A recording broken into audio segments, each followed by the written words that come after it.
Whoa! BMore4Real.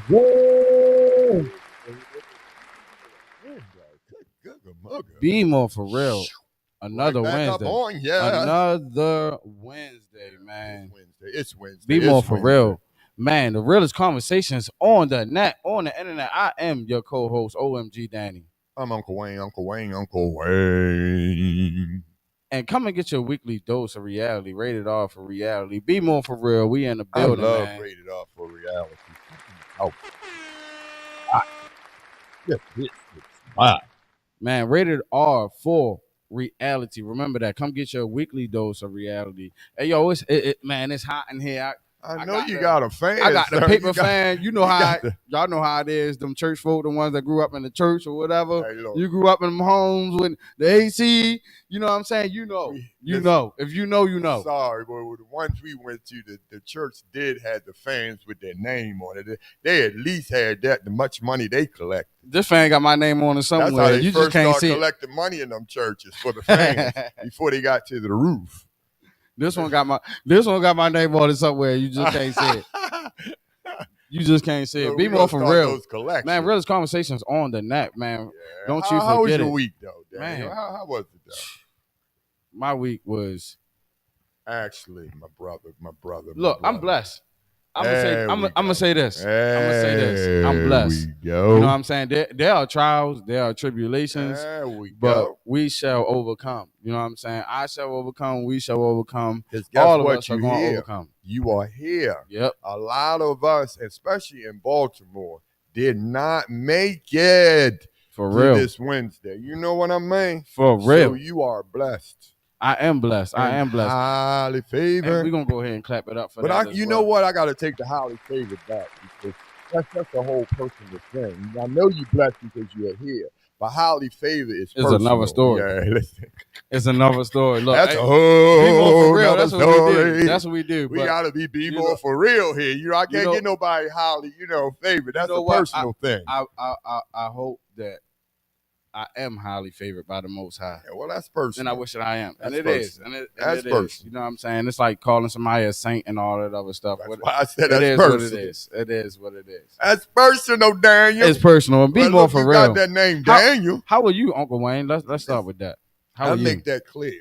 When I wake up, no more excuses. None whatsoever. So look. Now that we on here, let's get started. Boy, some of them topics you pulled up this week, rock my world.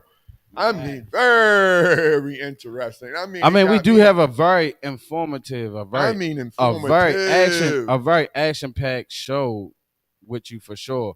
We're waiting for another guest to join us as well. Oh, so you join us from the beginning, or this is gonna be the first time as well that we are going to have a guest that joins us via webcam, and we're going to see how the streaming is and things of that nature.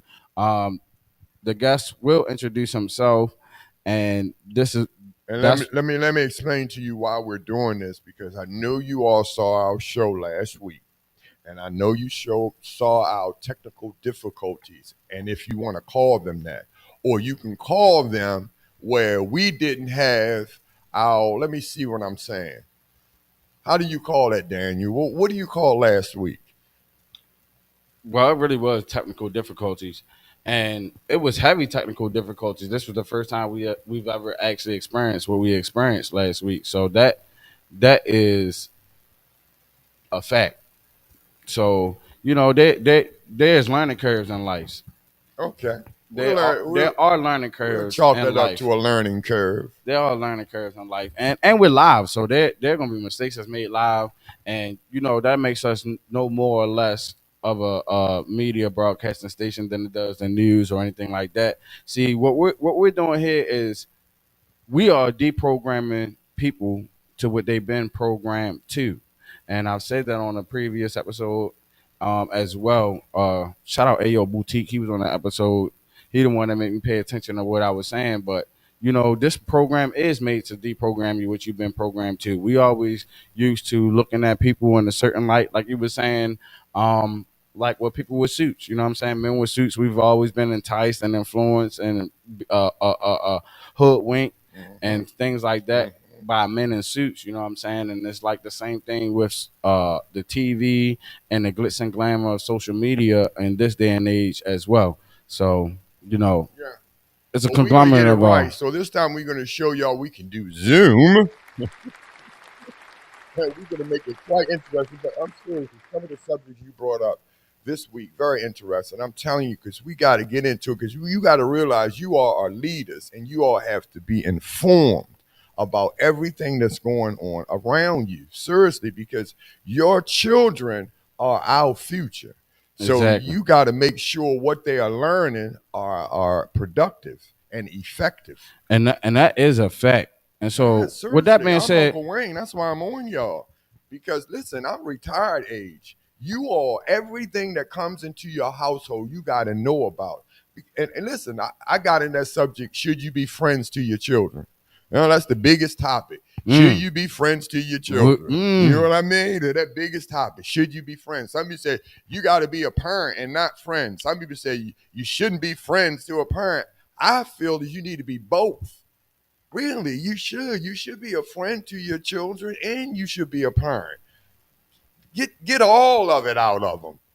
well, I'm gonna go ahead and we're gonna Think go about ahead. it. You look, let's go ahead and cut that out real quick. Come on now, get everything But out of your children. this, I don't think you should be friends with your children because your children are going to have friends outside of who you are. Your job as a parent is to lead, for lack of better words, in the way that they should go when you're not there because that's your responsibility. So in the case when I'm not there, which is a lot of the times in this modern day society, when the kids are in school and all that stuff, they have to have some type of home training, some type of um, standard when they go out and when they're in the house. You know what I'm saying? There has to be some type of standard. And then you can't set that standard or that precedence as a friend.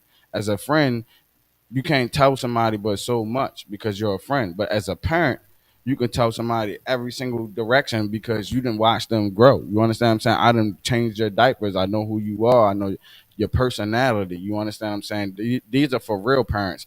Not all parents are real parents. You understand what I'm saying? So that goes without saying. But for the parents that are all parents, we already know. Like, look, my job is to groom this child for when I'm not here, and when they are and will become adults themselves. Eh, okay, that's enough. But guess what? That's what a best friend. I used to watch this show when we was a child called Courtships of Eddie Father.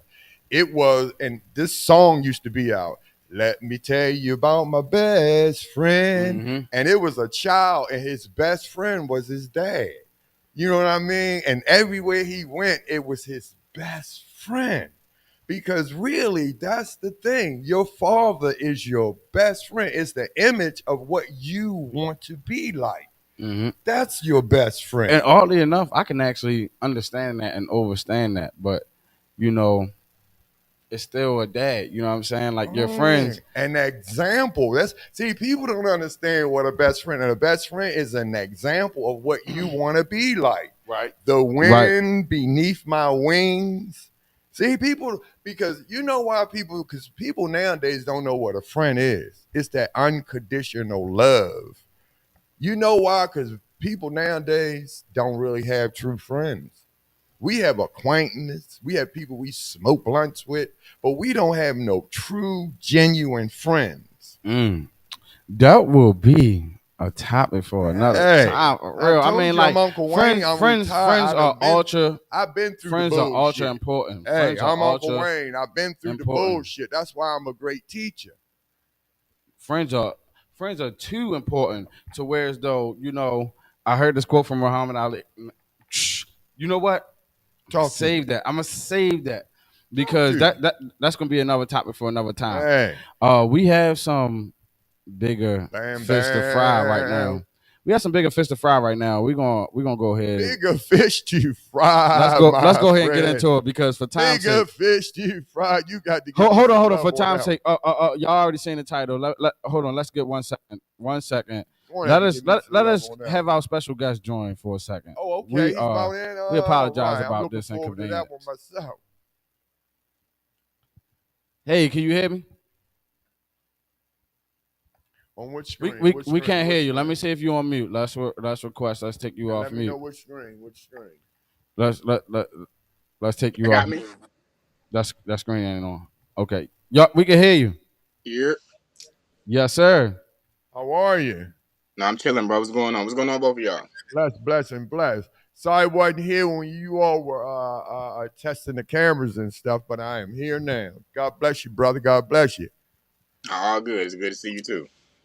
Yes. And we had a special guest that's joining us via web tonight, Yes, man. We fill got a us special in. one with you, man. Go ahead and introduce yourself for a second, good brother. Okay, well, I go by Vigilante, King of Hypergamy, the high value Sigma male, the most interviewed man in the world, the most collaborated with UGC creator ever, and a bunch of other titles too. Yes, sir. Yes, sir. And you say you're in collaboration with what again? Say it a little bit louder so we can hear it. I'm sorry. No, I said the most collaborated with UGC creator ever. Yes, the most collaborated. Also, yeah. I mean, you're on a lot of things, man. You collaborate. I just don't know exactly what you don't do. You know what I'm saying? It's like you're the jack of all trades, master of none, or whatever the case may be.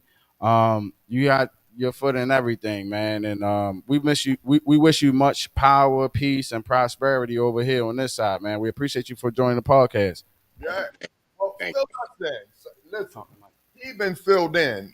We haven't. So fill us in. Tell us a little about yourself. Yes, know what sir. I mean? Of course, I'm Uncle Wayne, co-host here, but I haven't been filled in. So give us the pleasure.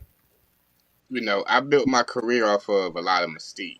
I've learned that the less you say, the more mysterious that you are, is the more people look into exactly what it is that you do. Facts. True facts. Yeah, true facts. That is. Mysterious it is may be. Well, listen, I am Uncle Wayne, again, the co-host it is. Let's get into some of these topics for BMore4Real. Oh, hold on. Before we get into the topic, we do have our guests in the building. Is there anything you want the people to know about Vigilante and what the King of Hypergamy, what the Vigilante Loom? Do you want to let them know exactly what you do and what you stand for a second? I think that the people pretty much got a good grasp on it, and they're actually about to learn a lot more about that once we hop right into these topics. So I ain't got no problem with us jumping right into it. Let's go ahead and jump right into it, man. We're going to go ahead and clap it up. We appreciate you for joining the stream, man. For sure. The first. This the first. We're zooming here. We're going to get through this camera situation. This is the first. So let's go ahead and get into it as well, man. We're talking about Marilyn Mosby and facing up to 40 years. And I had to fill them in who's Marilyn Mosby, of course, because some people is in Atlanta. Of course. What we do have for you guys, this is what we do have for you guys. We have a video. We have a video that will help people understand. Just give us a brief second. Let's go ahead and pull up this video, and we'll be right back with you.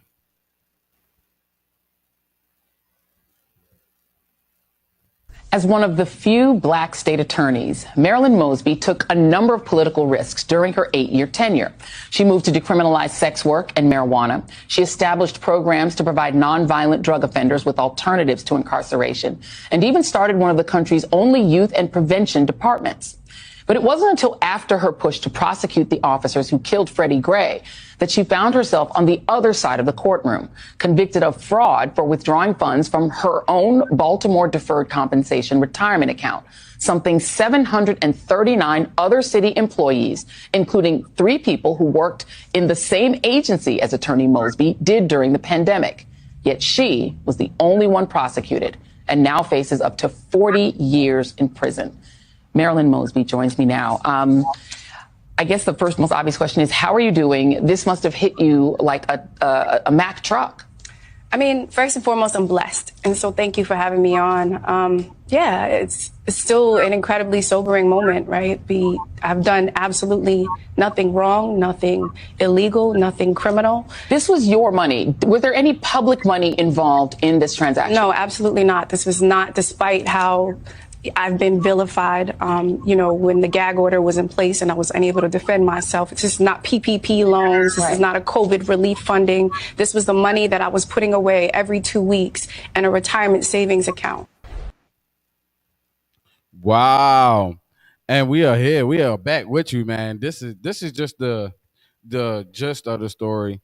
You heard what you just heard, but also Marilyn Mosby was found guilty on those perjury charges. And absolutely. she faces up to 40 years in jail as well. Yeah, that's what they're going to sentence her with, 40 years. Before we get to you real quick, Uncle Wayne, let's get the Vigilante and let's see what the Vigilante has to say about the situation. Could you shed some light on this for us?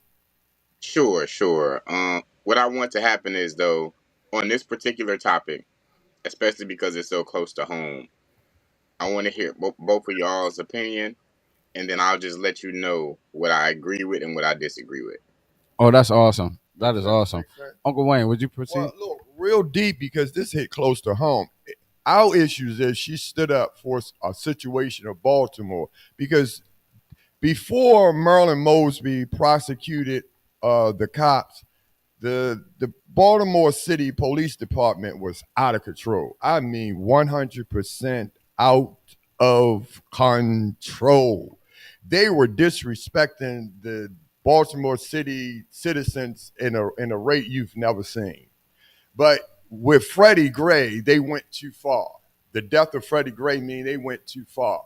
She went and prosecuted him. But not only that, she really was a balanced prosecutor. But when she prosecuted a police officer, it went all the way up to federal. So when you realize that what you don't do, and they took it out on her. So the bottom line is, when you go too far, the federal show you can't. And by her being black and prosecuting police officers, they show her that she can't do it. And she did it the same time Trump happened to go in to the White House. And I'm trying to tell people, you got to put 2 and 2 together and understand what happened. Now, if we stand behind her, we can make a difference. The sad part about it, when she went to trial, the way she stood behind us, we weren't behind her. And even during this time, you ready for this? Now she's getting ready to be sentenced. We are still not behind her. This is the sad part about it. Just like in life, when black queens behind black men, we're not behind them, because we want them to do what we want them to do, not after they've done to help us. It's like now when the white man is destroying her, I mean right in our faces. But where are we? On the corner smoking a blunt. Do you understand? That's what makes me so angry, is when a black queen stood up and risked every single thing she had for us. And watch this, including her husband. And she's left behind, watch this, with 2 girls. That's the part. Watch, she has 2 little girls who's going through this same thing. And this is history, because sometimes history is not right now, it's later. Look at Harriet Tubman in the Underground Railroad. This is one of the biggest things now, but it's history. Imagine when it was going on at that time. Right. You understand? Right. Think about it. Now this is my take on the Marilyn Mosby situation. Now my take on the Marilyn Mosby situation is a little bit dynamic because the black women in um let me make sure I put this in the right way. The black women that have preceded her in positions of power in Baltimore City have effectively gone to jail and faced federal crimes like she have, i.e., Catherine Pugh, um, um, what's her name, Sheila Dixon, and so she precedes a line of black women that actually have been prosecuted by the federal government and by the state governments on misusing and mishandling funds. So, with that being said, I think that all of them do that, and I think that there was something that they didn't do, something that they wasn't a part of the program with, which allowed them to say, "Look, well, I will nail you on this." But just like we saw on the video, there are tons of politicians that's doing the same thing. So why um why ostracize her and why exacerbate her out of everybody, out of all the other politicians that have been doing the same thing. Same thing with Catherine Pugh with the Healthy Holly scam when she had the books and things of that But nature. okay, I'm before I like, get my rebuttal, yeah, yeah, we the third party. the with Healthy Holly's what they said, the Healthy Holly scam, and she did like 3 years in jail, and then Sheila Dixon with the gift cards and stuff like that, and now here come Marilyn Mosby. But the thing that's different about Marilyn Mosby is she used her own funds. We just heard that out of her own mouth, and they put a gag order on her, not to say that she used her own funds and was funneling money every 2 weeks out of her check to be able to purchase these homes. So that it seems like it's a direct attack on black people and also black women. You know what I'm saying? More and specifically in Baltimore City. But I wouldn't say that's not. It's not without malice. It's not without reason. It's not without justification. Maybe they did do it, but if they do it and they only been doing what they have seen, that's my whole point. And I'm gonna turn it over to you, brother Vigilante. All right. So when it comes to these type of conversations and this type of space, I want to always remain actionable. So from me doing my due diligence independently on this lady, I've seen, it seems to me that as a person that she has a good heart, and it seems to me that as a professional she's been doing her job while she's in office. Okay. One thing that's common about people who have dirt on their name is that they usually run from the light. They usually don't want to do a Breakfast Club interview or a Sway interview or anything like that because it's so much. Anything that you say can and will be used against you. Mm-hmm. So in this situation, what we're noticing is that we're noticing modern day revolution. So when they talk about the greatest boxers of all time, Floyd always says, everybody always says is Muhammad Ali because of what he was able to stand for in that time. And one thing that Floyd and a lot of other people don't understand is that in every generation, we have revolutionaries that get to stand for stuff all the time. So in this generation, the last time that we saw it was Colin Kaepernick. So now she is now the figurehead of that space between being revolutionary. The unfortunate part is that this is definitely a direct target. She may have to do some time, but the justice system, even though it's set up not in our favor, it can still work in our favor in a Mm. way to where we can petition and find loopholes to where she gets either no time or minimal time, but is in a comfortable setting and has a even more comfortable setting when she's released. Because if people didn't know her before, they know her now. Right. So when Maybe. you Okay, go. when you in a position that ruffles feathers, you got to be prepared to take everything that comes with that. When you pray for rain, you got to deal with the mud. And right now, she's in a position where she's dealing with the mud. The mud is not always warranted. Some places have more grass, some places have more concrete and pavement. But at the end of the day, when you choose to stand for something, you can't dictate how the people are going to react to it. So what I'm going to do on my behalf is I'm going to go ahead and sign a petition. I'm going to continue to push the information forward so that more people are aware of the situation. And I'm going to do my best and my due diligence to see that all of these charges are dropped, the ones that she is not guilty for. Wow. Is there something you want to say? Hey, listen, I'm like this. If our lazy black asses will get up and do something, it will make a difference. Listen, I'm just disappointed at our black men. I just am. How can one woman have our backs? I mean, and not only that, listen, it gets deeper. She not only that, she got into the city. She changed the laws where she wasn't prosecuting those low level crimes. She tried to go after the high level crimes in the shooting. Another thing, she didn't want to. She wanted to stop putting people in jail regularly because we were getting locked up for any and everything. We were. She stopped that. She did so many things for black men to get us on the level. All she needed was some help for some of the councilmen to even the playing field. So she really did some things for us. But God help those who help themselves.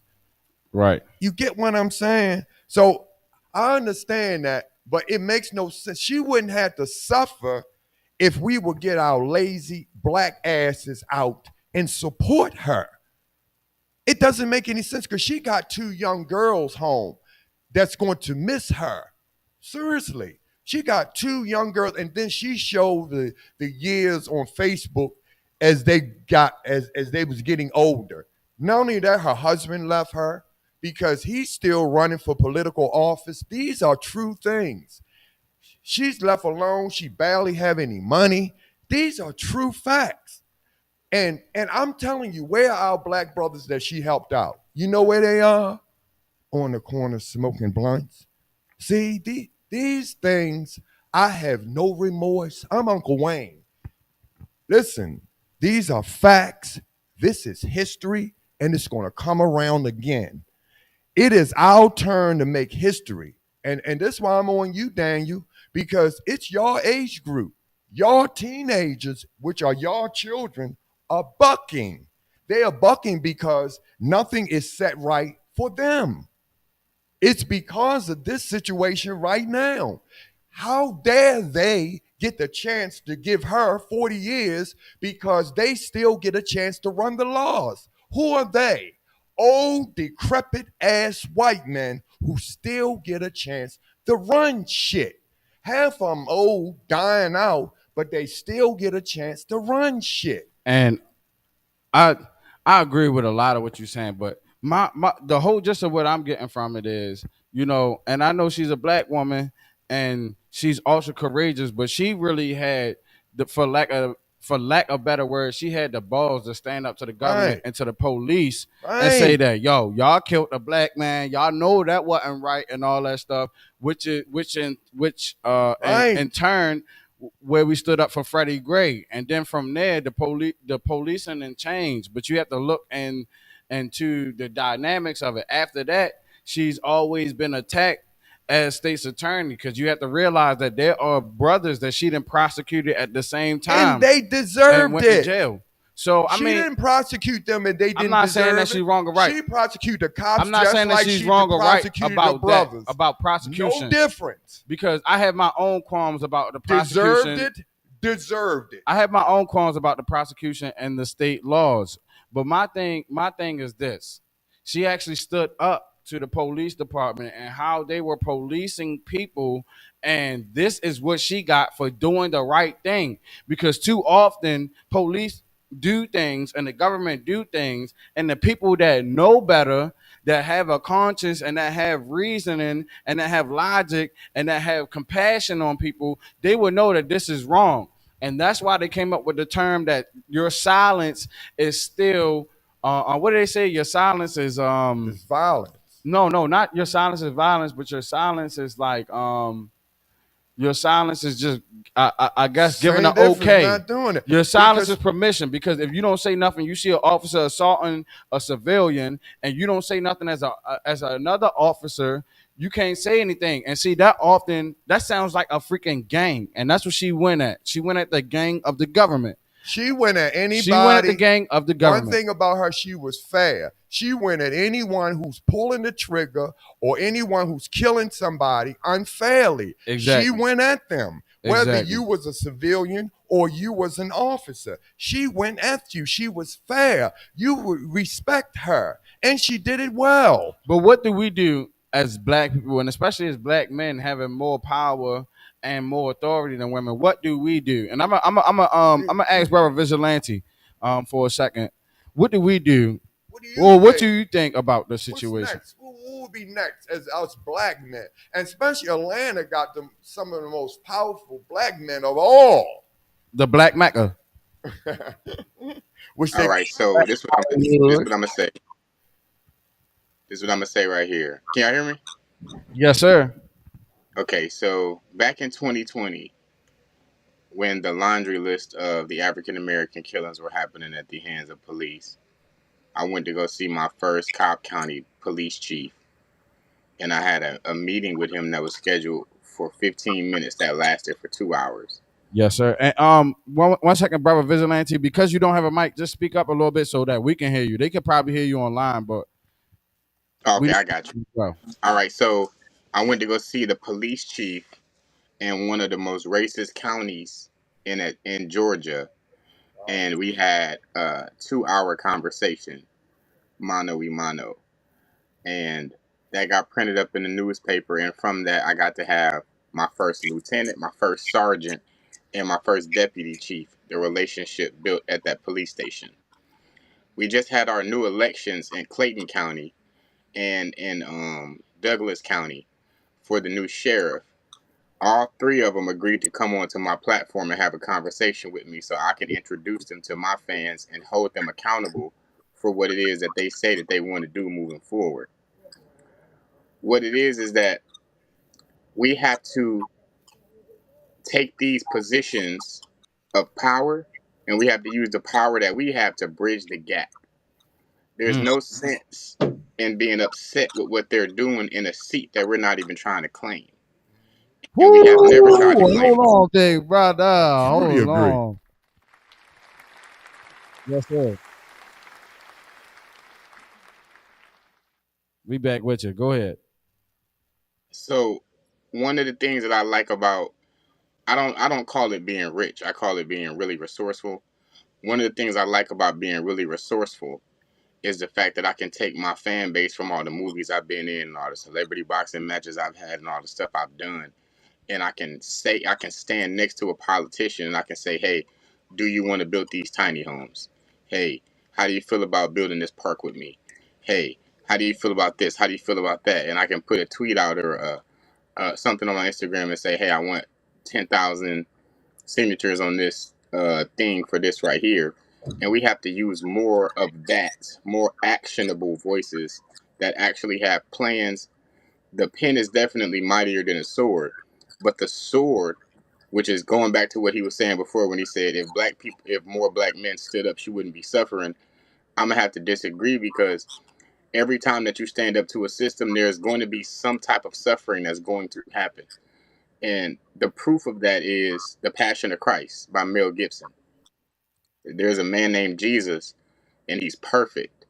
And when he got down to earth, the first thing that he did, if y'all remember that movie, was somebody chopped off somebody else's ear, and he put that person's ear back on, and he got arrested for that, for witchcraft, for saving somebody's life.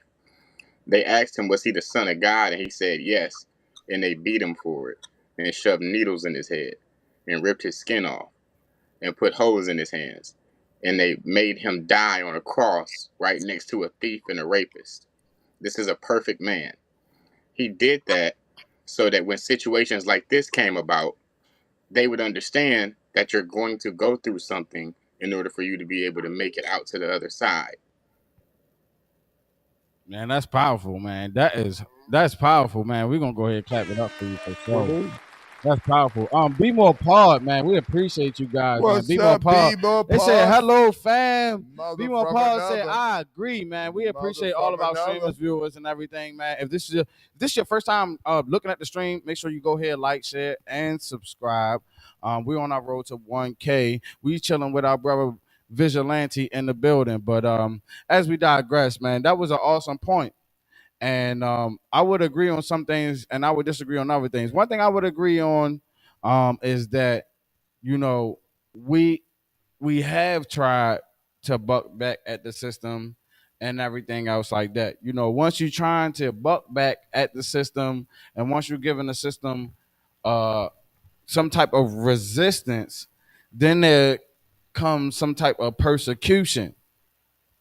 If you follow what I'm saying, so once there is resistance, um, so like that. So Let me do this again. We can hear you, good brother. We sorry about the connection issues, but he said, look, this is one thing that I disagree. This is one thing that I agree on. So I would agree that we have tried to buck against the system, and that we have tried to do things to set things in order, but with backlash and with punishment and with scrutiny. But the thing is, like, if we don't put our foot down and draw our put that line in the sand, then we're always going to be transgressed like that. But even though I said that, the real reality, and to be more for real about black people, is that we don't take each other serious enough for the governments and other entities to take us serious enough as a nation of people. And so, mind you, um, you have Asian populations here. You have Jewish populations here, German, Polish, Irish. You have different nationalities of people here who are not and have not faced the same scrutiny that we have as quote unquote African Americans. you know what, man? I'm really glad that you said that. That was actually gonna lead me to my next point. Yes, Can y'all sir. hear me? Yeah, I can hear you, but I don't know if they can see you or not. Okay, okay. Well, as long as y'all can hear me, it's all good. We can hear you though. All right, bet. Okay, so um, I did my 23andMe test, my ancestry test, my heritage, and also Tell Me Gen, and all of them came back that I am Igbo Nigerian. And when I figured that out, I never heard of the Igbo people, Mm, and the few times that I did hear about them, I didn't know that that's what they were talking about. So, for those who are unfamiliar with the Igbo people, these are the people who, when they came to Georgia during the slave trade, they took over the ship and then they held hands and walked under the water. Those are the Igbo people. right. And essentially, what it is that in America, because there's no such thing as being American. American is a citizenship status. It's not a race. Mm, So the only people that are Americans are Indians and Native Americans. All right. The Europeans came and they enslaved Right. the Native Americans and Indians. And when they weren't getting the proper labor from them, they decided to go to Africa. They went to Sierra Leone, they went to Cameroon, they mm, went to Liberia, and they mm, went to Nigeria. And that's where you get mostly Nigerians in America from the slave trade. right. So the But police force was formed when slaves would run away.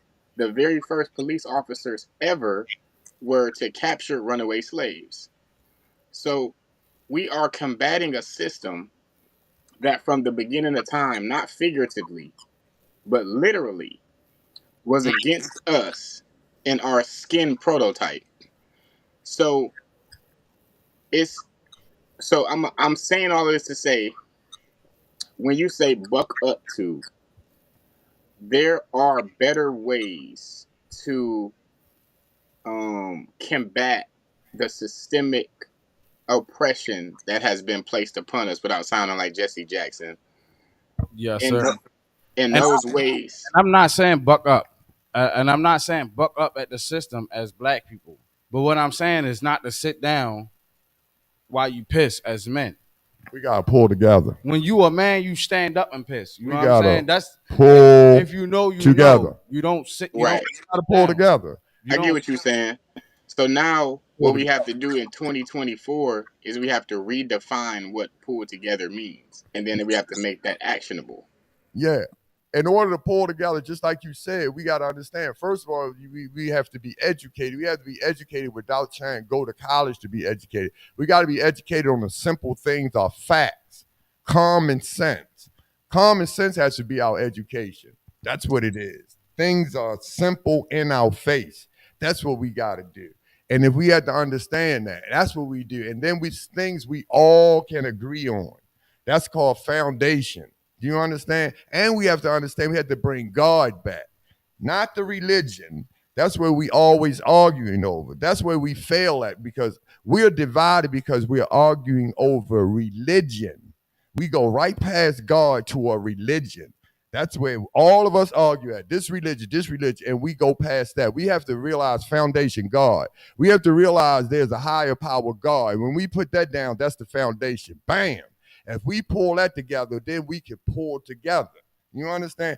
I know if you could be white, whatever race you are, male, female, whoever, you have to realize God created you. Do you understand? That's the foundation. Bam. Do you understand? Then we could grow from there. Well, a lot of people not gonna believe on that. And I'm sorry. Go ahead, brother. There's not a lot of people that don't believe in that. That's not that part. I guarantee you, is not true. Most of us believe in God. No, it is true, and especially in the younger generation. Most of us believe in God. Over 60% of the children 18 and under do not believe in God. I strongly don't believe that. That's a fact. If you pull most people that's a fact. in front you said of let's us, talk facts, right? Let's be more for real. And be more for real. If you These pull young children do not believe in God, none of them. That's none of them. Most people's interpretation. But if you pull an average individual and sit them down and ask them, they believe in a higher power. They do. They don't. It's just the religion that screwed them up. They don't. And they do believe in a higher power. I guarantee you, if you pull most people, individual, and sit them down and ask them, do they believe in God? Because guess what? When they sick or in jail or whatever, they know how to call on God. Mm-hmm. You know they do. Okay. So it's a true fact. But it's the religion that screws it up. Brother Vigilante, what say you on the subject? That's an interesting take. That's an interesting take, especially when we go back to the origin of how Christianity even got introduced to African American people. Was an agreement through the slave trade that they would teach all of their slaves Christianity in order to be able to keep them under wraps with religion. So they taught them about a higher power that we never used to praise in order to keep them rounded up. That's what the Nat Turner movie was about. So does church do now too. So does churches to get that money. Those big religion churches do the same things as them slave owners used to do too. It is no difference. And you and I can have those conversations, and especially in Atlanta. Atlanta prey off of those religions. That's how they get that money. That's how those major churches live off of. They do. Look at their the people that go to those churches. They feed off of that. Hold on. They do. Hold on. I do gotta say this. That is true. Now we gotta.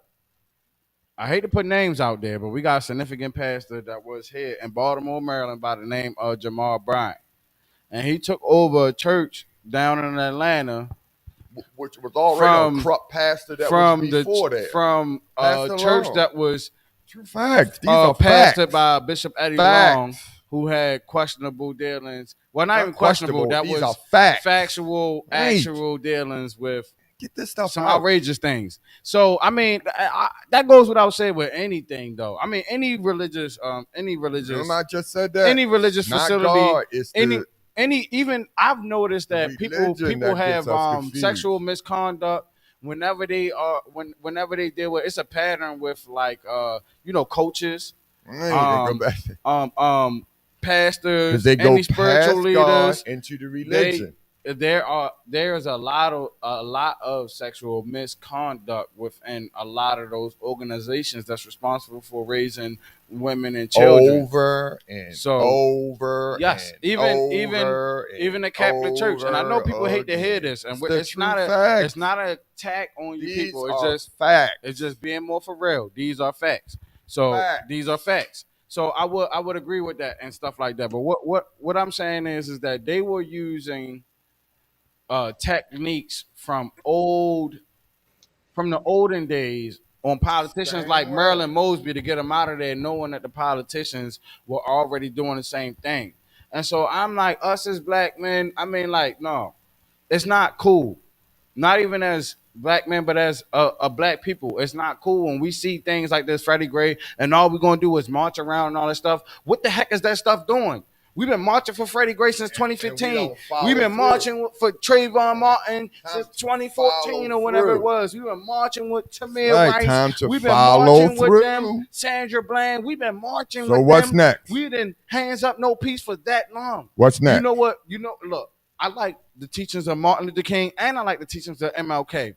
But MLK was nonviolent and Malcolm X was strategic in his approach on how to cause people to do things. So there's a fine line between the two.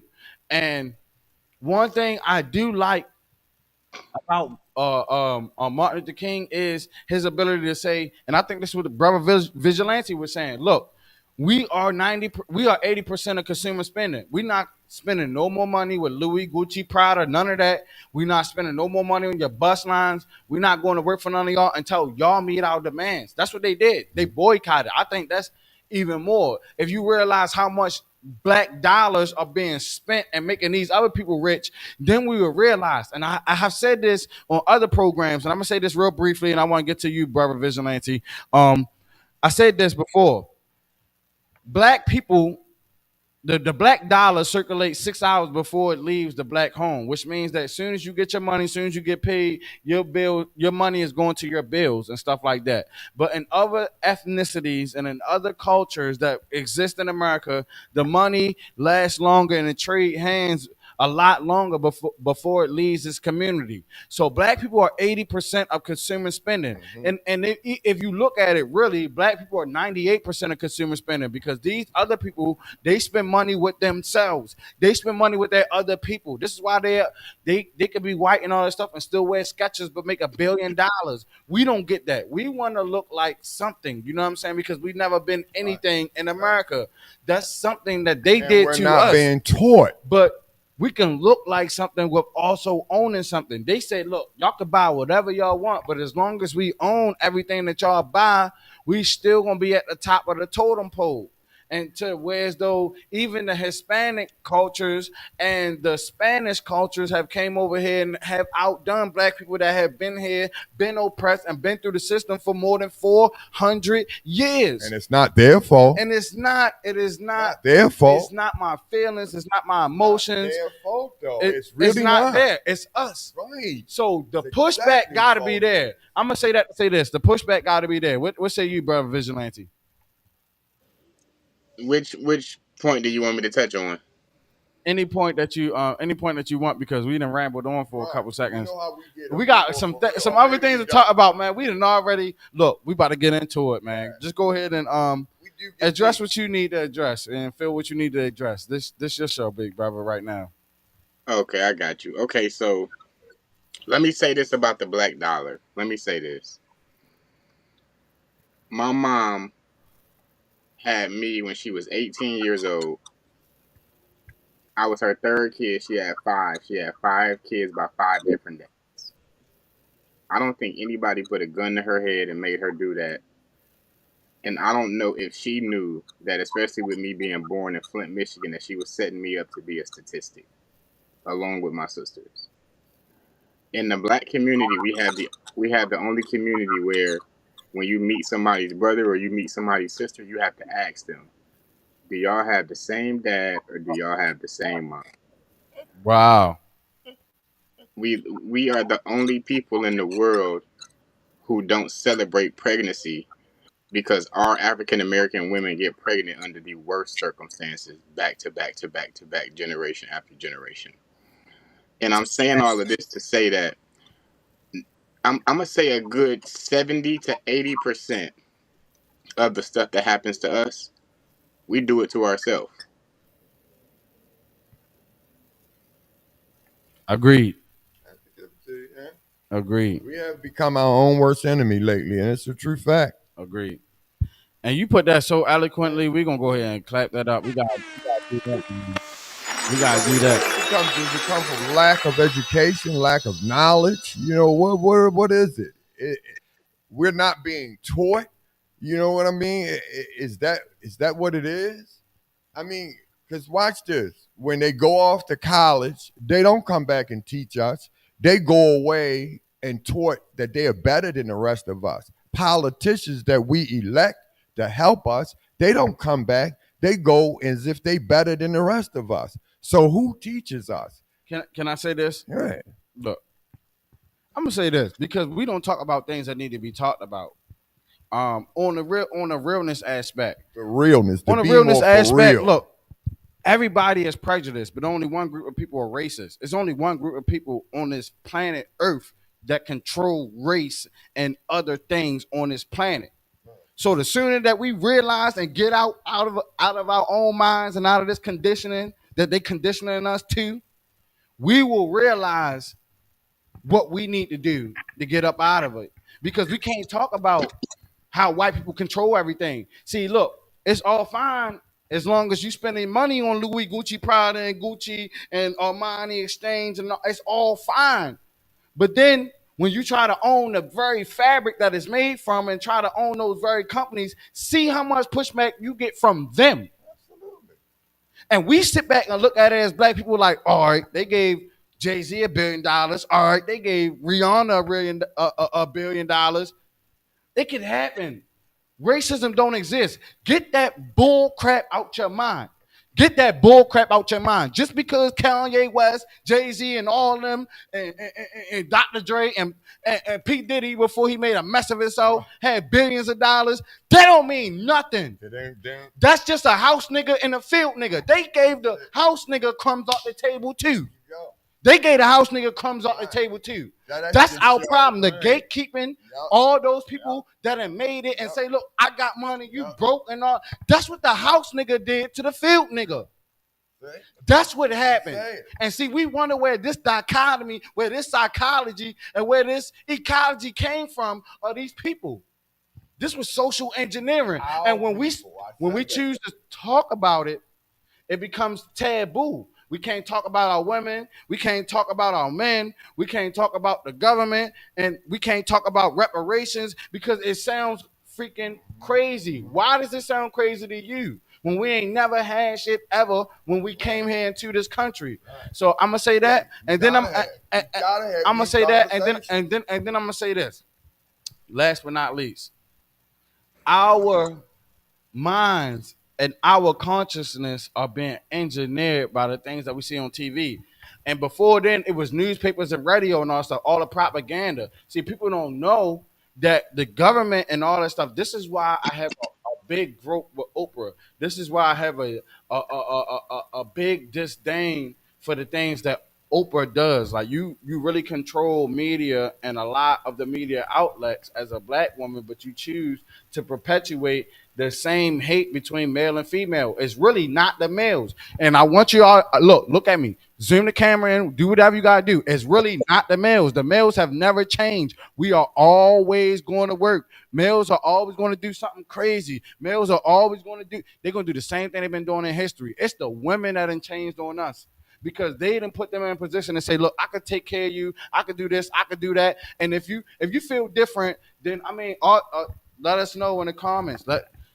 Don't be afraid. Don't be shy to express your opinion. But this is the truth, and this is what happened to us. We've been uprooted and supplanted by the government, by our own people, to make us look like, oh, it's just us. It's just us. When no, the government keeps perpetuating this bull crap. Whenever a woman can freaking take, and it's not even have to deal with black people or black men. Whenever a woman, she can take $30,000, $40,000 from a man per month on child support. That is extortion, and it's legal. How is that extortion though? It's legal. No baby need $30,000, $40,000 a year. They Yes, don't. yes, they Not a don't. single baby. But listen, you know I have a different. Not a with that. single. No, But no, you no. not only Because the taking woman, care of the baby, she's not you even taking married. care of her too. She's entitled to that But because you no. listen. That's BS. You If you need have to child take. support, hold on. This is what I would say. I'm Listen, older. hold on. Listen. I'm older. And I know Daniel, because so your you older gotta understand generation, that. I don't agree with. But you had to The older understand that. The older generation been some But slips. the Now let me baby tell you why. can't Listen, take care of itself, listen. right? Listen. If the baby can't take care of itself, you Right. can't take care of the baby, right? Right. Why not get a baby to the damn father? But listen. Why not? If you can't take care of the baby, but he can, why not give the baby to the father? But then why not the father stand up and make that no, argument? because the government allows that. The woman, not only look, you got in most states. Watch I don't know how many states, but in most states, right? In most states, you got to prove a mother to be unfit. And I'm glad you brought this up. In order to have custody of that child. Remember, we had this argument because watch this. Now watch this. Remember when we had this argument? Remember when man lost that right? When that food stamps and welfare, when the black man wasn't had our choice. The choice. We had that conversation. Remember we had that conversation? No, that wasn't our choice. It was that choice. That was not Remember? our choice. I told you. That was not our choice. That's the benefit. Okay, hold on. Brother Loom, you never heard this conversation before, right? This is this conversation. You have to understand.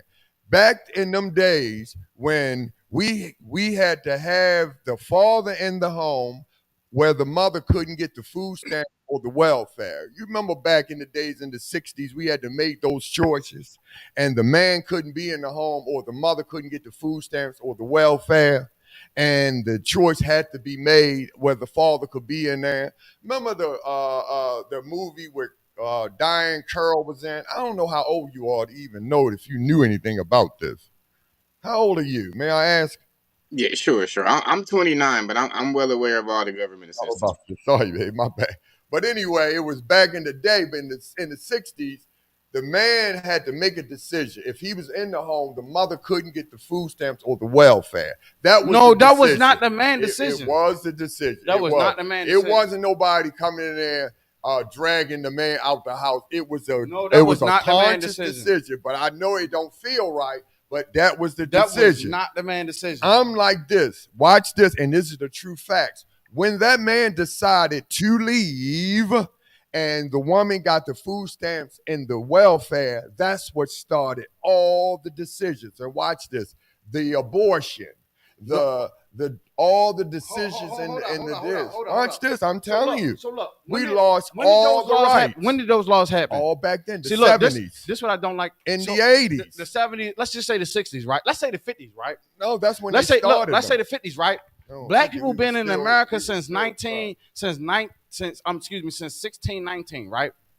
I'm talking about, first of all. Hold on. Listen to what I'm saying. Black people have been brought to America, right? Historically. I'm not saying that this is actual fact because there are facts that Mansa Musa and all that stuff had ties to America long before whatever. I just wanted to put that out for the record that there is people out there that claim that black people been to America before the slave trade. I just want to make that known. But now, since I made that known, I'm just saying historically, what's in their documents, black people have been brought here since 1619, right? So since 1619, the black family has thrived through slavery, through Jim Crow, through segregation and all types of things, right? But here come divorce, here come child support, and here come all that stuff. Who tore apart the family? It was not the man. We hadn't had hundreds and hundreds of years running our family this way, and now all of a sudden, in the last 50, 60 years, you mean to tell me that men flipped the switch? It was men. Right. You shouldn't have done it. It was men that flipped the switch. Should have never left the home. It was black men that flipped the switch. This. You got to hear this. And it wasn't our choice. Clearly. It was. Listen, and I know this may hurt our feelings as black men, but I was the child. Hear me out. You got to understand the child, which we still never listen to the children. That's why we never get it right. We never listen to the future, just like we don't listen to the children now. You don't listen to the children. The children are our future. We still don't get it right. I'm the children back then. When the father left the home or had to leave the home for the welfare of in the food stamps, guess what? You just don't get them. The Okay. father should have stayed in all the homes of the black Okay. families. And guess what? And I told you I disagree with them 5 girls integrating into those schools. That's what we shouldn't have done either. Okay. We should have fought a little bit longer. Okay. We should have stuck together. Okay. We still wasn't, we weren't ready to integrate. You see what happened? Look at us now. Look at Okay. us. Look at the results. If you don't believe me, look at the results now. Okay. White folks don't know how to teach us. Seriously, we are visual people. You know we are. If once the world get that, we have to learn how to teach our children. They're teaching us, especially those tests. You and I need to understand straight up off the bat, we're not testable type of people. You need to get that. Try to measure our intelligence through tests is never feasible. It doesn't work. You can't tell me how smart my children are by your tests. You're never going to tell me how smart my children are by a test. It's never going to be. I agree and I disagree. And you are at the age you should be able to correct their curriculum. Correct the curriculum. Woo! You're going to. That's a bar. You have to. We gotta correct the curriculum. That's a bar. Those children are yours. They're telling you it's not working. You can't tell them something is wrong with them. It's nothing wrong with them. Stop trying to give them medicine and all their therapy. Leave them the fuck alone. You understand? Learn. Hey, brother Lim, you still with us? I hope you can still hear us. Yeah, I've been listening to the whole conversation. I'm listening. Hey, okay, we want to make sure we get you in there, big brother. What you got to say, man? What you got to say? Yeah, it's a lot to unpack. Look, let's be more for real, man. Be more and Atlanta collide. colliding on this one. Be more for real, man. Make sure you like, share, and subscribe. Let's go. What you got to say, brother Vigilante? All right, so the first thing I'm gonna say is this right here. I think that when y'all two have y'all conversation in the future, and from this podcast on, I implore both of you guys to go home and do a little bit more homework on y'all, the sides that you guys are taking, so you can have legitimate timestamps of when who did what and how what directly affected what, so you guys can bring that up more effectively on the podcast. That's the first thing that I'm gonna say. Let Baltimore be for real. This is how you gotta watch our shows. That's why I say you gotta do the research when you come on. Hey, we go from one topic to be more for real. That's what we do on this show. Hey, we listening. We listening. Yes, sir. We appreciate it. Right. So the second thing that I'm gonna say is there's really been, well, let me say this. When we liberated our African American women, one thing that didn't happen is we didn't give them a handbook on how to pick a good man. And because of that, can you speak a little bit just for us? I know they can hear you online, but just for us. Okay. When we liberated our women, we didn't give them a syllabus on how to pick a good man. We ain't give them a syllabus on how to do it, okay? Right. So female nature and the instinct things that they're attracted to and the things that are feasible for a long-term relationship, such as a father and a marriage, are two contrasting things. So when you grow up in the hood, let's say you grow up in Baltimore, the dude who has all of the cars and the chains and the money is 9 times out of 10 the biggest drug dealer that's in the city. And when you are the most attractive woman in the city, you have his eye. So now when you guys end up together, that woman is looking at his stability factor in comparison to the average guy that works at McDonald's. And he's looking at her aesthetically rather than the ride or die chick who is probably not as good looking but better for him. So when they do reproduce, they're putting themselves in a situation where child support is going to come into effect because he does not want to be a father, and to where welfare is going to come into effect because she is not of means, he is. And I'm in agreement with you when you say that anything over, I'm not even going to put a number to it. I'm going to just say that we know realistically what it takes to raise a child month to month. And that the women have been getting over on alimony. They've been getting over on spousal support. They've been getting over on child support. They've been getting over on welfare. They've been getting over on food stamps. And that they did use these things to abandon the men in the black community. And then I'm gonna also speak to the men who decided that they wanted to lay down with no protection and then not be a father. That they do owe their child a substantial lifestyle because that child did not ask to be here. And when I say substantial, I don't mean riding in a Rolls Royce.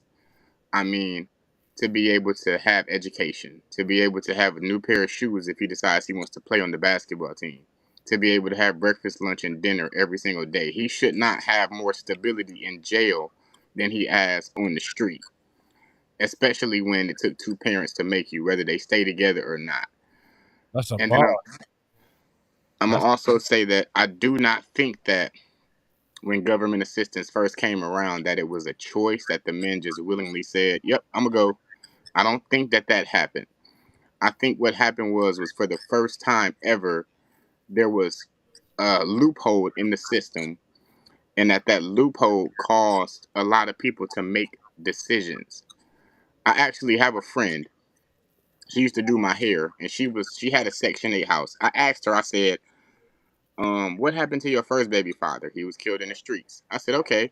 What happened to your second baby father? She said, well, he was incarcerated. And after his incarceration, I got a house on Section 8 and I was getting food stamps and I had my one child with me. He was living with me. Our relationship went sour when he started messing with the girl down the street. And at that time, I was done with the relationship, so I was trying my best to kick him out. So I would lie to him and tell him that the welfare people or Section 8 people are about to come by so that I can get him to move out. But he was on to me, so it took him longer to do it until one day he was at the girl's house and I just took his stuff and brought it all outside. And what I heard from that is that there was actually a woman. And I said this to her. I said, so what I'm getting from your story is that an ex-con was charming enough to fool two women into feeling like he was going to actually be a substantial partner to the both of them on the same street. He was getting free sex from both of y'all and a roof over his head. And there were 8.8 billion people in the world that you could have chose from. So it sounds like to me, and she said that at the time that she was kicking him out, she found out she was pregnant a month later. So all of the decisions, because at that same time that she was making those decisions to give her body to an ex-con, while at the same time he was giving it to somebody else right down the street, there was another girl with her head in a book, studying for a test. There was another dude who was filling out a job application, who was about to get his life together or already had it together. And this is what messes up the black community, is when we allow those toxic situations to be band-aided by government assistance. And and then we allow those women who have been allowed into the system to have a voice. And then they voice how they feel about the horrible men that they chose. You see how that all comes back full circle? Yep. Absolutely. I hear on the regular. Telecom accounts, I hear on the regular. Now, that's what I will say. We running out of time on that topic. Yeah. We didn't already went a little bit over, and we feel you. But let's go to this next topic really quickly because we got blaze through these things, and I know we got a lot to say. But houses for dollars. We are going to we're gonna play a video real quick, and then we're gonna get right back with you. Don't forget to like, share, and subscribe. Realest conversations on the net, man. Y'all ain't never heard anything like this. Let's go. And what you'll notice in Baltimore is that there are more blocks, more roads that exist like this, that have been that way for 10 to 30 years. So what they're doing is providing a dollar buy. And they're masking it as an opportunity for the government to give back to urban and impoverished spaces. But what they aren't advertising is that you have to have $90,000 liquid or access to a $90,000 loan to qualify. Now, the median income in Baltimore is a little over $35,000. That's the median income. So in these urban and impoverished spaces, the people who occupy make less than the median income. How, Sway? How will you be able to qualify? I'm sure Sway still don't have the answers. So what we're demanding is that the government drops the $90,000 clause, allow able-bodied young men who people like myself have access to. 1012 Sports, Jeff Thompson, my program, Pages the Wages. You got Uncle T over East Side. You got Tendea family over East Side. We have the able-bodied young men, and we have the older men who are able to give them guidance in labor in these projects. HVAC, drywall, masonry. Drop the $90,000 clause. Give us the $50,000 so that per unit, so that we can fix up these properties and my people can qualify. That's a viable option. If the rehab is really the goal, drop the $90,000 clause. We have the young men who are able to do the labor. Provide that grant that you can get once you have access, which these people don't. And then allow them to occupy these. Because what we're witnessing is gentrification via white supremacy or systemic racism in law and in practice right before our eyes. And what's going to happen is we're going to allow the government to tell us how we should respond after it's already said and done for their gain, right? We're going to allow the news media, we're going to allow the history books in the future to tell us what was going on. I'm telling you right now what's going on. I was talking to a young brother yesterday who said that if the program was really for us, he said, let me tell you how the program is not really for us, because if we had the 90,000, we wouldn't need the program. You don't need 90,000 to fix these up. That's just a way to exclude our people from the opportunity. So you should take it personal because they're coming into our spaces to do this. At first you hear about it. Now we're witnessing it. What are you going to do about it? What are you going to do about it? So drop the $90,000 clause or allow the corporations who fund these projects. How do they fund these projects? Because banks don't just have money sitting. So the corporations that exist in these communities, you have a corporate responsibility to not allow gentrification in the spaces of which you occupy as well. So donate to a fund, 1 million, 5 million, 7 million, millionaires who hail from Baltimore. Donate to a fund and allow these people to qualify. That option, drop the $90,000 clause. Man, When you pull this up, we gonna hold on. Before we go ahead, we gonna go ahead and clap it up for this brother, man. We gonna clap it up for this brother. Right between we gonna clap it up for this brother. It was a a lot here to be that said dollar about houses. That. They all get, oh yeah, they giving something back. Yo, that was it. You see what I mean? They looking out for us. Hey, look, Baltimore.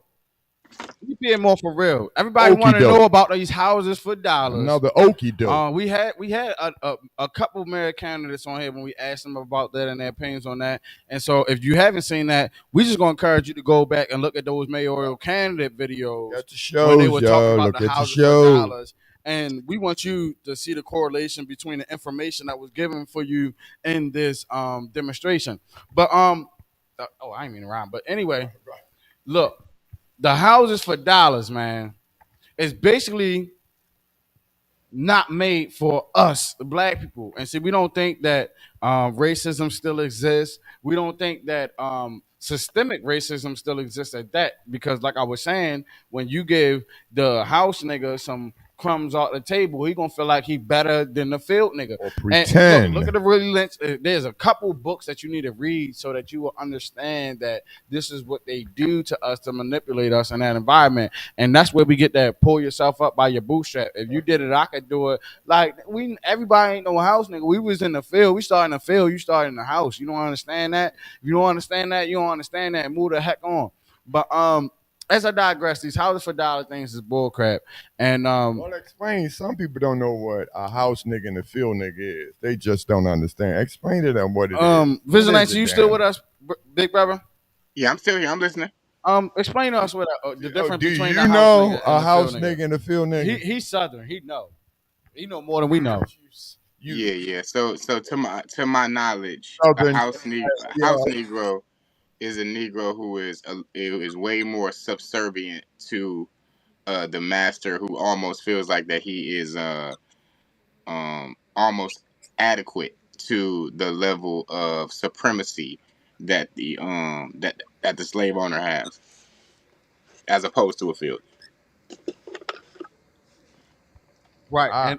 I kind of thought when they come out, because they were raping the black folks anyway. So when they looked and saw the child that looked like theirs, when they raping the women, and they saw the lighter ones, they brought them to the house. Whew, that's why I said R word. Let's use grape instead. Oh, right, I forgot. We can't. Let's use grape instead. When they took advantage of them. But you know what? Like I said, we were taught you could be a field nigga and a house nigga. Just don't be a bitch ass nigga. That's a fact. You know what I mean? That's a fact. And he's doing it back on video. Oh, we see you. Hey, man, we see. Hey, we see you, Vigilante. You're back. Yeah, we actually can. We see you, man. We see you, man. All right, so now look. All right, this is the thing about the houses for dollars. We're gonna touch on it real briefly. And we're gonna have Brother Vigilante talk on it as well too, because he is a financial advisor. I'm not saying he's a financial advisor, but he's one that you want advice from for finances, businesses, and things of that nature. And he'll let you know more about his businesses for himself. Now, what I would say is that the houses for dollars is just a front. See, look, my mother always told me that if something was too good to be true, it is good to be true. Or in other words, everything that good ain't gold. You understand what I'm saying? So, I mean, I can piece it together just like that. Oh, they got houses for $1. I got $1. Everybody got $1 in the city. The people that's downtown, they still play with us out there, they and still zombied play with out. us. You know what I'm saying? The people all across the city they that still zombied play out. With us. They have plenty of dollars. They you know what I'm just saying? still playing with us. So it has to play be with us to make to us pretend that they're giving us something back. And the thing about it is to keep playing with us as if we are stupid and dumb, right? And continue with it does make no sense. But you know what they have learned? Baltimore really don't stand up for nothing. Right. We make a lot of noise, make a lot of fuss, but we don't stand up for truly nothing. And that's what I was saying. The buck back got to be real, and so the buck back is real. Right before you go, Brother Vigilante, he the one that introduced the idea as well. As an outsider looking in, there is a petition. Now I showed him the petition, and he suggested that we sign the petition live on air. Now, what I would say is that look, So I'm not going to sign a petition live on air because it has some personal information to it. But what I will do, there's a petition to stop them from the $90,000 clause that the brother was talking about. But it's deep. To be true. There's a petition. There's a petition, but that's where it starts now. There's a petition to break the partition. I'm gonna say that again. There's a petition to break the partition that's segregating us between the blacks and whites. See, we don't realize how the racism is still systemic. The racism is still systemic in the fact that these programs still exist, that there are still these qualifications. Because just like the brother so eloquently spoken, he said that if you need $90,000 liquid or a loan in order to be able to get these houses for dollars, if you had $90,000 access liquid or loan, you wouldn't even need the house for a damn dollar. That just make ultimate sense to me. I mean, it just wouldn't make sense. If I had access to that type of capital, it just wouldn't make sense to me that I'd be trying. And who would be moving into it? Don't make no sense. And then, but it doesn't make any sense. Listen, but it's more stipulations than that. It's way more stipulations than that. I try to tell people, you think that's one stipulation, plus you have to make that your primary home. Not only you have to make it $1 house, it has to be your primary living. And that's what Chico Macco Igwe. And that's why I say Chico Macco Igwe. That's why I said he was on the Mayo County and he told you gotta live in those houses. Not like it has to be you your can primary Airbnb home out and all that. No. I keep trying to tell people you have to dig in and understand. It might be a loophole in there because the government. No loophole. I've dug into it. I told you what it is.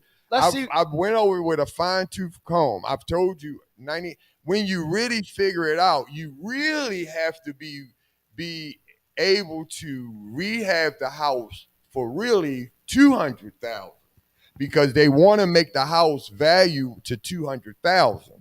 So if you dig in, it's going to go more. Now that's some information I didn't know. I'm telling you, that's you have where to rehab. It goes from the houses going from 50 to 60, 70, 80,000 to all the way up to What they're going 200,000. to do, you got to go through their programs. You got to take their classes. It is a whole bunch that they're trying to do. But what they really want to do is they're going to exploit you and show that they made you this and that. I'm trying to say it's not for us. Just like he was saying up there, he know it's really not. It's just to show that they gave something back. And if he's into financing, you know how it is.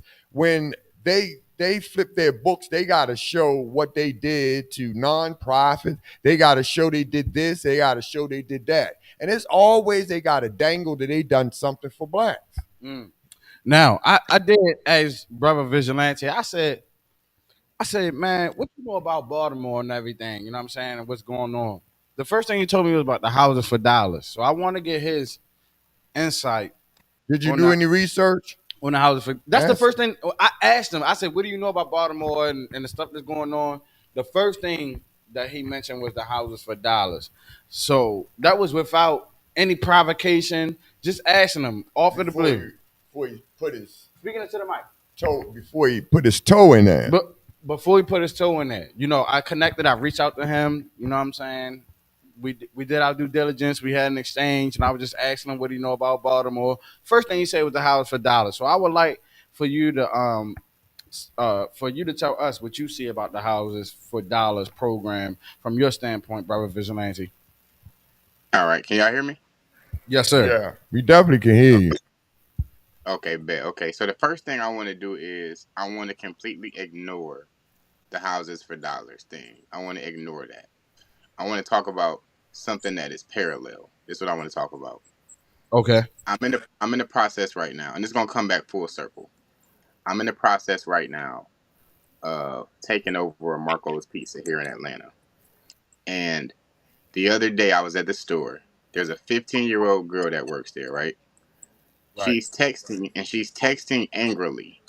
So I asked her what was wrong with her, and she said that she was having boyfriend problems. And the first thing that I said to her was, I'm disappointed in your mom because she's allowing you to date at 15 years old.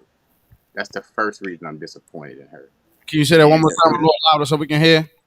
I said I'm disappointed in her because her mom is allowing her to date at 15 years old. That's one of the things I'm disappointed in her mom and her father Yes, for sir. letting her do, if they're even knowing, which they should because they're parents. Yes, sir. And what I told her was, instead of being focused on some guy that you're gonna end up breaking up with anyway, what you need to do is you need to take advantage of the fact that you have a job, and you need to, the next paycheck that you get, go to the bank and open up a secure credit card, which is when you take your own money and turn it into a line of credit. $200, $300. You need to spend 30. You need to spend 30, pay 20. Spend 30, pay 20. Spend 30, pay 20. And keep on doing that. And do that for the next 2 years. By the time that you turn 17 and a half, when you're about to turn 18, you will have a 780 to 810 credit score. All right, I You'll don't be able know about that, but you're right. Start out right. you'll be able to have you'll be able to buy your dream car, and you'll be able to get your dream house at 18 years old, 19 years old, and start your life off with Wow. investment and passive income. Now the problem is she's Hispanic, and she has an African American friend who also works at the store, and both of them are extremely mouthy. Hey, big brother Vigilante. They want to see your face a little bit. If you can Okay. put was a We camera almost on your can face. see it. We almost. Yes, sir. Sorry about that. No, that's all good. Can y'all see me now? Yes, sir. Much better. Much better. Okay. There's another girl who works there. She's African American, and the girl I was talking to, she's Hispanic, and both of them are extremely mouthy. You can tell that they come from not the best environment. So even though I gave her the best advice that she's ever gonna hear for the rest of her life, she still is going to go about doing it her way.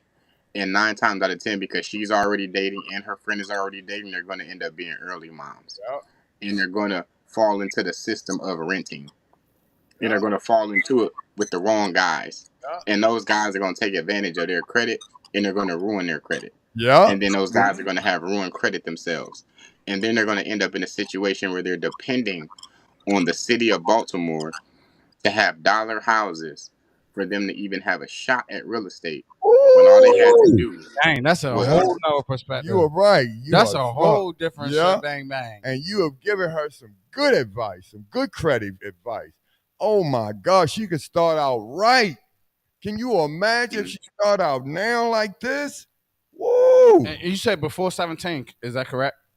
Starting yeah, out. she's 15. She's 15 now, so you eligible to buy a home and to buy the car that you want when you turn 18. Yes. Like, Can you imagine getting it started out right? yeah, I bought my Mustang when I was 25, and I'm about to close on my penthouse now in a couple of months. And the other day I was on a podcast and a girl was like, "Damn, you did all of this at 29?" And I said, "Yeah, I'm really late." And she said, "No, it sounds like you're really early." And I said, "No, to me, I'm late because I could have did this 10 years ago had I had this information. Could have did it a long time ago." But you ready now though. You 29 because you smart, especially what you told her. That was very intelligent. Because she get the jump start right now, she will be ready. I mean Right, ready. right. Because a lot of And times the people don't have education. They and think the point, education only come from college. right. It is not And the that. point Education in everything. and the point of me saying this is to say,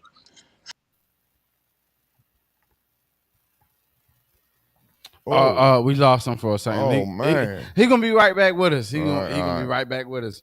That's some good information on college. Man, college. that was so. Is that what he does? Man, that was extremely good information. That was extremely good information. We're gonna go ahead and clap it up.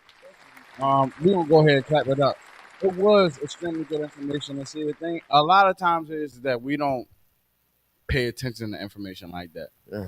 Especially when it comes to credit. Maybe we'll say, and it goes back along the lines of the father and the friend thing.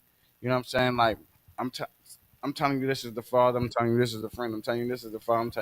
I'm telling you this is the leader. I'm telling you this is the follower. I'm telling you this as a companion, and I'm telling you this as the constituent. You know what I'm saying? There, it's two different things. You know what I'm saying? I'm telling you this as the as a constituent, and I'm telling you this as a colleague. You know what I'm saying? I'm telling you this on a personal 1-2 level, and I'm telling you this on a business level. But yet and still, he's back with us. It didn't take him long. Let's go ahead and Where get it, did bro. you go? man, that thing disappeared on me. I don't know what happened. You just slipped out of the last room. Bam, he was gone. Yeah. Welcome So back. I want y'all to. So y'all see how I was able to make that come back full circle, right? We need that. Shit. We need it. We need that. Yeah. So let's circle back for 2 seconds to that conversation I was. Oh, we lost him again. Damn, son. It was something. All right, we got roll. It's something that don't want this information to be said. Every time. Something ain't right. Every time something of value is about to be said, this is what happens. But we used to it. Yeah. We ain't new to it. You know what I'm saying? Make sure you like, share, and subscribe. You know what I'm saying? Let's take a moment. This is sponsored by W. This is sponsored by W. If you go ahead and go onto the website W, you'll get, and you enter BMore4Real podcast, you will get a special discount at checkout for your energy products, man. They have the energy products for you.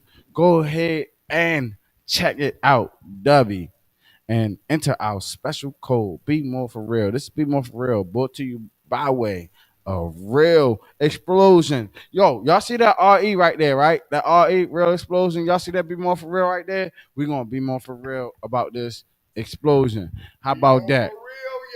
How about that? Man, this is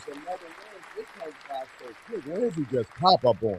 This is a crazy informative episode. We went well over the time that we normally would. Let's go ahead over to the topic of the night. What's the topic of the night, y'all? Our special guest will join us very, very, very, very soon. The topic of the night, the black male teacher that was fired. Gotta get in this. This kind of blew my mind a little bit. The black male teacher that was fired. Boom, man. We need y'all feedback on this one. We do, y'all. We do. What do y'all think about this? We do. Especially playing in another man's head. You know what I mean? Hair. Yeah, I mean, head, hair. Let's see if we can go ahead and pull this video up. I Yeah. believe we had a video for you guys. Let's go ahead and pull it up. Says it on my video. Y'all got a nice, in-depth, eloquently put explanation as to why I was getting my hair undone. I'm just gonna go ahead and say it. I firmly believe that I was attacked. And let me add this in here. Mainly attacked by my own community. I was attacked by my own community for the most part. But anyway, I firmly believe that I was attacked because I'm a young, handsome black man. People who watched this video and thought anything weird or anything suggestive saw me, was attracted to me. I got tattoos. I got an attractive energy, attractive aura. You could sense that through the video. And since you could sense that attractiveness, or since you were attracted to me, you projected your own thoughts and ideologies and traumas and experiences onto me and my children. And that is a hill I'm willing to die on 1,000% of the time. What else could it be? We got Peter Pan here essentially doing the exact same thing that I did, but he's not being attacked. About all this, we had several teachers come forth and show their videos, their students assisting them with their hair. No flack. And I mentioned this in the video. If I was a female teacher, this would not be a problem. And y'all are proving my point. So I guess if I was a female teacher and I was palm colored, this wouldn't have been a problem. Let's stir the pot again. What do y'all think? Why was I publicly attacked when many other people doing the same thing are going scot-free? Y'all mad at me for creating bonds with my students. At least they're not fighting me. At least they're not fighting the teachers. At least my students aren't smoking crack in the bathroom. Y'all mad at me for getting my hair taken out. At least I'm not on the internet seeking validation from minors. This was a teacher that tweeted this. Miss A-Dog said, y'all think my 10th graders looking at me? My sister, first off, out-of-pocket question. What would even possess someone to come online and say something of that nature? Where is the dress code? Why are you going to school in yoga pants? Those don't even look like yoga pants. They look like long johns. Why are we going to school like that? And they look kind of see-through. And 10th graders, their students, sister, you have the whole school, probably the custodians as well. She's asking questions she already knows the answer to. She knows exactly what she's doing. Miss A, you got a wagon. Yes, they're looking. Everyone's looking. We got bigger problems here. Sister. Wow. BMore4Real. Now, if I could, let me do something real quick. Let me on my phone real quick. Give you guys a little bit of background. Got them braids and all that. And y'all love people playing in y'all head and y'all hair. Information for something because you love people playing in y'all head and hair. Y'all do. Nah, y'all do. No, I don't. Y'all do. No, I don't. Y'all Don't love touch my people head, in don't. y'all head. Nah, I don't play with that. Maybe you got certain people that touch your hair, certain. but you do Certain. like people in your head. No, not people. That's way wrong. But them certain people in your head, you love them in your head. No. You know those you certain, do. Those certain people. Hey. Yes, sir. So y'all Black male do. teacher. As we digress. Topic of the night. Topic of the night. Yo, black male Let's teacher, get into man. this. Was he a fool or what? Talk to me. Was he? This is a black male teacher. His name is Mr. Marquise White. He was fired or presumably fired for having female students in his class unbraid his hair. He is or was a teacher at Maya Angelou French Immersion School. Here or was. And that the incident happened on Friday, May the 3rd, 10 minutes before the bell for dismissal. So it is a lot to unpack in this teacher. And also as well, this so happened to happen in Maryland. It happened in PG County. It's not in Baltimore, but it happened in PG County, which we're gonna be speaking at one of those schools very shortly in a few days. Shout out Mr. B. Shout out JFlow3. Shout out JFlow301. He's a teacher at the school as well that we will be speaking at. But this teacher at a Prince George's County school, a black male teacher, was fired for having his female students take his hair out, and there was a lot. There was a lot of mixed emotions from this, and a lot of different feedback from different people with different emotions. But this is the thing: factually correct emotionally is two totally different things. You understand? But this is what I'm saying. I don't think it was a really big deal. This is what we do all the time. It's no big Says it deal. in my video. Y'all got a But I'm nice, saying you in-depth, need to eloquently put raise a hand. explanation as to why I was getting my hair Anyone undone. touch your head. I'm just gonna go ahead and say it. I firmly believe that Dude, I I was mean, attacked. I understand you, like you said, only I'm sorry, certain people. you got to rewind that. We had that. Say it again. I mean, but it's like it's a thing. Everybody do this thing. Everybody's in each other's hair, and everybody braid and unbraid each other's hair and talk and have conversations. It's no big deal.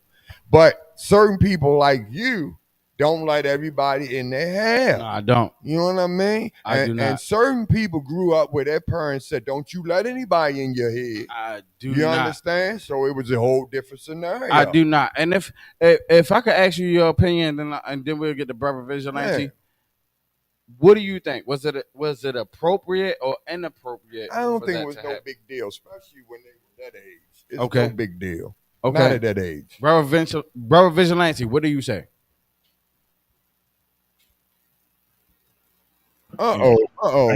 Get you. Are you there? Y'all hear me? Yes, sir. Okay, we can hear you now. Okay. Okay, so kind of the same approach as the last thing. I think that appropriate or inappropriate is irrelevant within this topic. I think that You said that one there more are time. I did not. Yeah, your voice. Was it Yeah. appropriate or inappropriate? I know the people online heard you, but I need to make sure me and Uncle Wayne hear you. okay, I said I think that appropriate and inappropriate when it comes to this topic is irrelevant. Okay. I think that what is relevant is understanding a couple of things. In life, there are certain things that we don't know is a problem until we do it. And it just so happens to be that he is the guinea pig for the students in the hair situation. So I think that what the brother needs to do is to take his L on the chin, not to say that he's wrong. Sometimes it's something that you do. You may step on somebody's shoe on accident in the club and be like, oh, my bad. But you don't know how that person is going to react. Same exact situation with this hair. I think that him pointing out the fact that other students are doing crack in the bathroom and that other people are wearing leggings to as a teacher lets me know that if me and him ever get into a real life situation that he's going to point me out in the courtroom. So I think that he is showing the black community that he is what we like to call a crash out. And I think that he doesn't know that street code is that when you watch a crash out, kind of like the Frank Lucas scene, is something that you lose points with the very community that you're trying to gain points with. I think that he's built up enough attention from this situation for him to start a platform on YouTube to no longer talk about this situation because he seems like an educated brother that can do something else. And there's no point in beating a dead horse and coming online every single day and trying to compare his situation to the next person because that's borderline snitching. Yeah, well, Yeah, they I give it agree. to him, I agree yo. with He that. worked I that mean, one out though. he's not trying to throw people under the bus to his own detriment. But at the same token, he made examples of how something is acceptable and it's not. And there's a fine line between the two. My thing is that this is the scrutiny that we face as black men. Now notice how you could be a black man and you can have a bond with your students, right? Your very own students that you have class with and stuff like that. And then you can be scrutinized for having a relationship and building a bond with those same said students. And then he even spoke so eloquently and he said that, you know, there was a white guy. He even showed it on video. It's a white guy. He getting his head bedazzled with jewels by other female students in his class, and his face is not. I'm gonna say biblically comely. His face maybe may not be as good looking as his. No homo. Pause for that. But his face may not be as good looking as his, Da-dum-dum. but because he's a bald, not as handsome white guy, I guess it's cool because they can bedazzle his head with jewels. But for him having his kids take out his hair, you know what I'm saying, is a Can huge I say? problem. I'm sorry. Go ahead, No, I'm brother. about to say this. Yeah, let me say this right here too. I don't know when Instagram, TikTok, Snapchat, Twitter became the world of judge and jury. I don't know why everyday average people feel like that their comment online means something. And I don't know why people on the other side of that computer screen or that phone screen allow other people's comments to affect stuff that happens in their day. The only people in the world, I'm talking about the whole world, that should have anything to say about this situation is the principal, the superintendent, the teacher, the students' parents. If anybody else is chiming in on this situation, you are putting your nose where it does not belong. And I'm talking to every comment that's making him feel that type of way. Because even when you look at the post, it says 200 and something thousand views. That means 200 and something thousand people that's not minding their own motherfucking business. And if that's getting to you, then that means that you're going to be another person who falls victim to people who don't mind their own business. And people who don't mind their own business are people who end up depending on a dollar house in Baltimore. You don't You Hey man, hold better on. We're gonna clap work. We're gonna clap that up. Pull that all over. He did it. He did that one. Yeah. He If did I that. could dap He your did that. I hand, mean, sir, I would have. virtual that, man, like for real. But Absolutely. one thing I would say though that I kind of disagree with is that you have parents of those students that may not have been in that class but be a part of his student curriculum. What do you think? students Where that he was the teach. part? What did you see any wrong in that at all? I never saw any wrong, me personally. And I'm gonna ask you, brother Vigilante, have you seen? Did you see anything wrong, and what might have went wrong in that situation? Me personally, I think that it's really dope that a teacher can have that type of bond with their students. Right. Yeah. I agree. You know, What I'm saying, no big deal. Sit down, take the braids out. It's no big deal. It's like family thing. Well, I mean, I'm saying I don't have any daughters, but I would say, look, if I had a daughter and she did that and she was on camera and everything like that, I would think that most likely I already met the man. I already agreed to putting these faces on cameras, and especially my daughter, which I don't have a daughter, but um, that would just be my thing. I guess as a dad, like if I had a daughter, like you put her on camera as long as you ask my permission and all that stuff, and I What grant did you he the ask permission to be permission fine. for? What? It's no big deal. It's like I mean, because it's children. It's children. Look, one thing about social media, you can't have children, and you cannot have people who do not consent for their images to be online. So that's y'all taking this too serious. it's not us. It's not us. That's the law. But if you look at it, it's not that serious. It's not us. That's the law. Unless you're in public, you should have no. You don't have no right to if tell you're talking somebody. about the law, then yeah. If you're talking about the law, then yeah. If you're talking about law. Well, I can understand, but there was no law. It's no law against it. That's what I was saying. Right. No law. He did not break a law. I looked at it, right. I looked at it, and I'm trying to figure out, was there any type of law? It was simple. You as mayor, look around the neighborhood, mayor and candidate. the city, No, right? there was no law that was broken. Male not one. Right. No law. Not one. We took this. We really did. Remember what I said earlier when I said that in every generation we get new opportunities for new people to be revolutionary. Yeah, absolutely. I think that he is taking him losing his job as him losing his job. He's not taking him losing his job as an opportunity to be revolutionary. But he will. I kind of disagree. I would disagree with that on the Well, sense that he was, because he's a teacher. He is on TikTok. He has his children up with the trends. He's popular. she You know what I'm will saying? learn. Why?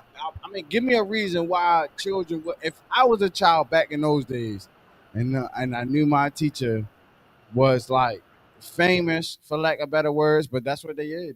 When Yeah, you he make it on got fame. TikTok, Yep. when you make it on YouTube, Yep. which by the way, y'all better Be careful what you wish Which for. by the way, y'all better help us Be careful do what the you same wish thing. for. When you make it on TikTok, when you make it Be on YouTube, careful what you make wish it on for. Facebook and all social media, you make it on the movies and all that stuff. People are going to naturally look up to you. People are going to naturally be like, Or be look down astonished. to you. They don't always Either look or. up to you. Either or. Listen, Either or. being fame ain't always because they look up to you. You know that. Either You know or. we talked about Right. that. Some right. people, A lot of people only there to wish on your downfall. Right. That's a You know fact. we talked about Right, right. Okay, so that right there, and what that. y'all just said just now. Yeah, Some right. people only there just to see that moment when you slip and mess up. Right.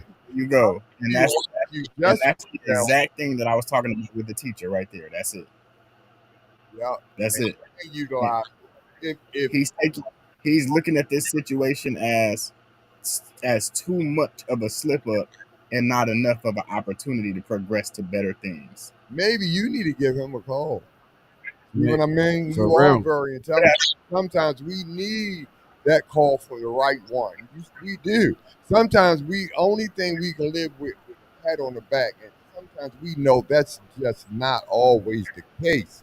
Sometimes we need some tough love. We do. And as black men, we got to hear right between the eyes. We got to hear the true facts. That lifts us up. Because listen, I try to tell people too, some gardens need bullshit to grow.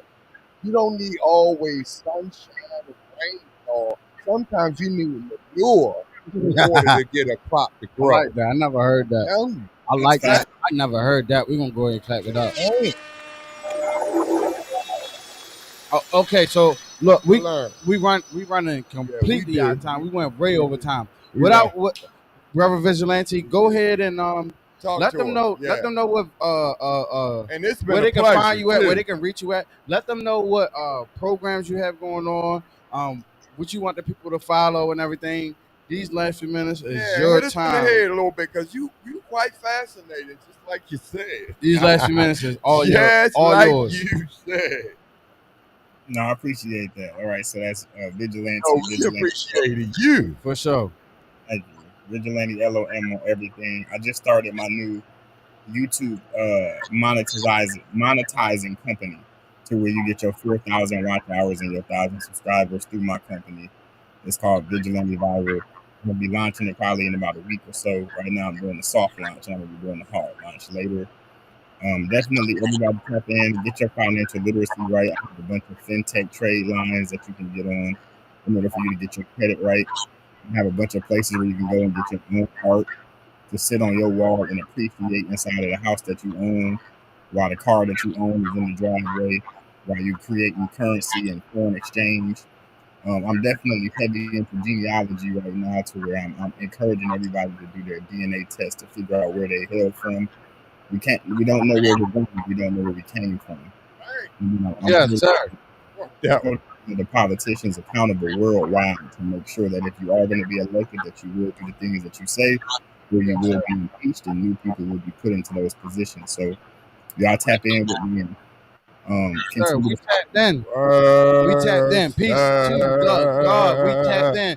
Peace to the God, man. All the way from BMore to Atlanta, man. You our first guest. You our first special guest. I don't even think it's going. ATL. Man, it might not even be somebody as real as you that will be on here on this stream. It's like been this, interesting, man. though. For real, It really man. has, my brother. It's been an awesome show. We really appreciate you. But we want all of y'all to go ahead and follow him. I mean, he already got over 100,000. He already on his quest on his grind. We can help each other, reach each other. And maybe we'll be facilitated with the help that we need in the long run as well. Each one reach one, we'll teach one, everyone to learn something, and then we'll move forward. You know what I'm saying? We're going to get your butt up here in Baltimore, though. We're going to get you on We this got to get you up here, man. We got to get you up do. here, man, for sure. You are quite interesting. You know what I'm saying? We got to get you up here, man. We done ran all over type of towns, but we appreciate you, brother Vigilante. Make sure y'all go ahead, like, share, and subscribe. This is the realest conversations on the net. This is the realest conversations anywhere. Get your weekly dose of reality, rated R for reality. I'm your co-host, OMG Danny. I am Uncle Wayne. And we had brother Vigilante on the stream. Thanks for joining us, brother. I appreciate it. And yes, we had a great time. Be blessed.